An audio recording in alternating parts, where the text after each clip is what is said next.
Halo, selamat pagi. Jumpa lagi di Berita Bengkulu bersama saya Nadia Tobing. Sejumlah berita aktual dan menarik akan kami sajikan untuk Anda. Dan berikut 3 berita utama pagi ini. Kepulangan ratusan jemaah haji dari Tanah Suci Mekah disambut haru keluarga.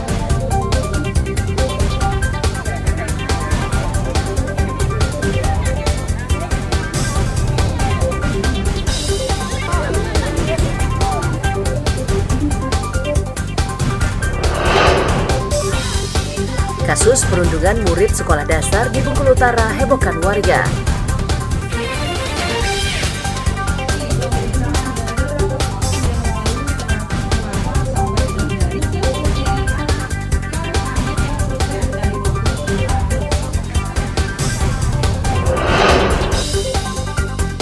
Petani padi di Kota Bengkulu mengeluhkan harga pupuk mahal jelang musim tanam kedua.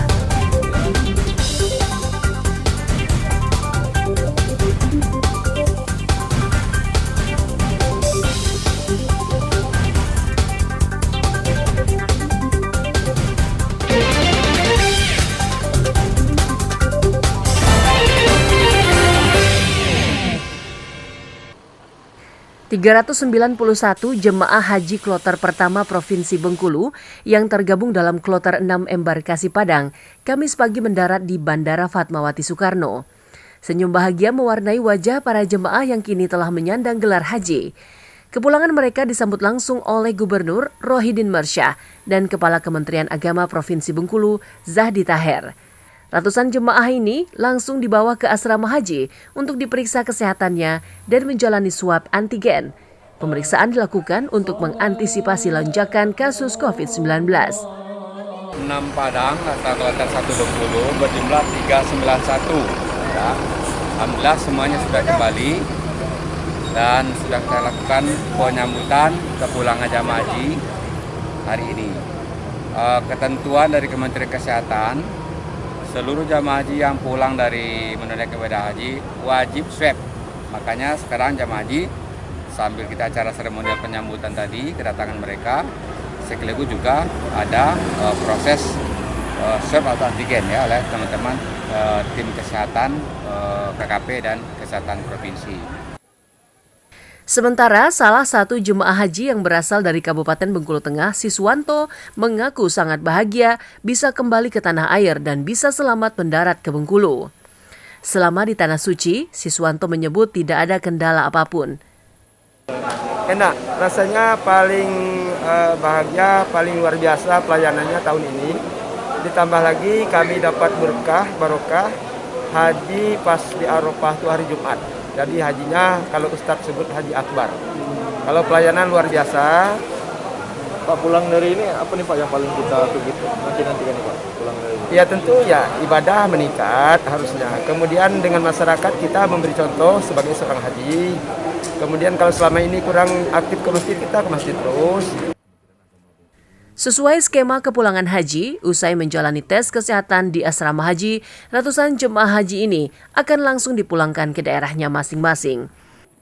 Dwinka melaporkan dari Kota Bengkulu.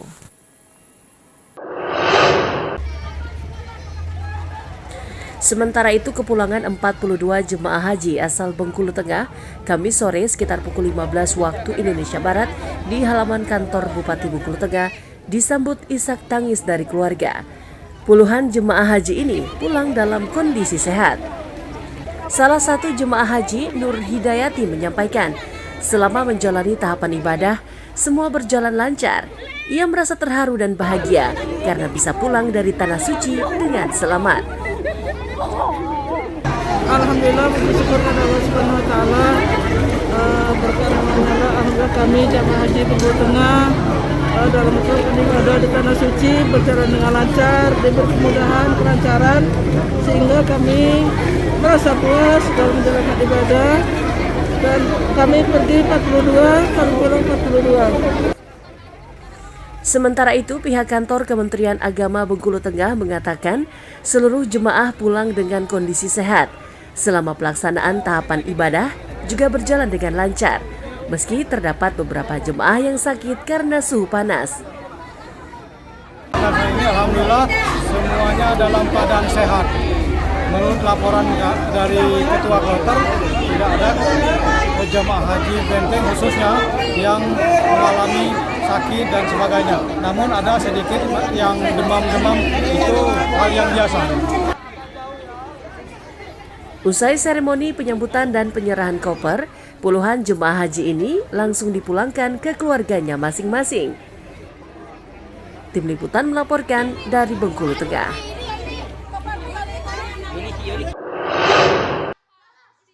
Menanggapi beredarnya video perundungan yang dilakukan oleh siswi sekolah dasar di Bengkulu Utara Rabu lalu, Kamis pagi Dinas Pemberdayaan Perempuan dan Perlindungan Anak Kabupaten setempat langsung mendatangi sekolah dasar tersebut. Selain untuk melakukan upaya pendampingan kepada siswi yang menjadi korban, DP3A Bengkulu Utara juga memberikan edukasi baik kepada para siswa maupun sekolah terkait perundungan tersebut. Kabid Perlindungan Hak Perempuan dan Perlindungan Anak Siti Zuraida sangat menyayangkan beredarnya video tersebut. Pasalnya, adegan dalam video yang mengandung unsur kekerasan itu dapat berdampak buruk bagi murid lainnya. Untuk berita viral yang sekarang ini mengenai konten TikTok, ya, apapun pendapat kami, apapun itu, mau konten TikTok, mau ini latihan drama atau apa, kita sangat menyayangkan kejadian ini. Karena apa? Karena ini berisi konten kekerasan, ya, sehingga nanti bisa saja setelah ini diakses di berbagai sosial media, ini akan menginspirasi sehingga anak-anak yang lain akan mencontoh. Sementara itu, Kepala Sekolah Septi Rahayu mengakui pihaknya kecolongan. Namun ia menegaskan video yang dibuat muridnya itu hanya sekedar permainan untuk konten TikTok. Orang tua murid dalam video telah dipanggil dan juga tidak mempermasalahkan hal tersebut. Ini saya betul-betul shock, nggak nyangka ternyata sudah kami sampai ke kantor polisi kemarin, itu hanya bermain buat kayak TikTok apa itu macam itu, tidak serius betul ternyata. Nah kami yang nggak ngerti ya shock itu karena memang kami kemarin ada kegiatan KKG, kami juga kulu kilir, kejadian kan di kelas 6 itu ternyata. Kami kulu kilir tuh saya khususnya berapa kali itu turun tuh. Kulu kilir, nggak ada terjadi apa-apa. Kendati demikian, para murid yang terlibat tetap dikenai sanksi, membuat surat pernyataan agar tidak mengulangi perbuatannya. Selain itu, sekolah juga akan memperketat penggunaan ponsel bagi murid-muridnya. Tim Liputan melaporkan dari Bengkulu Utara.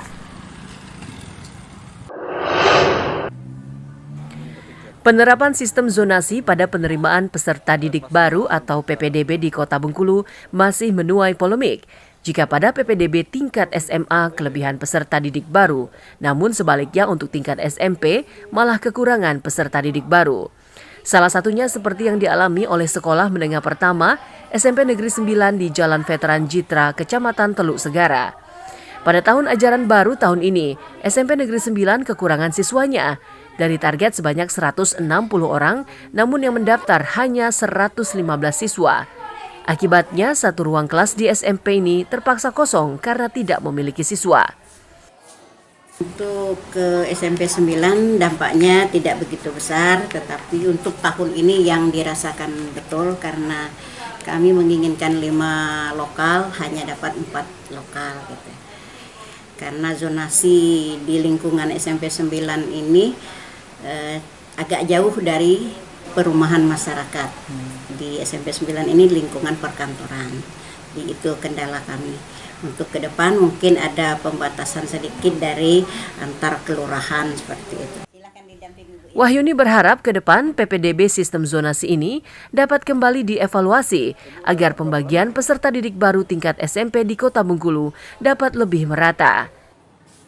Tim Liputan melaporkan dari Kota Bengkulu.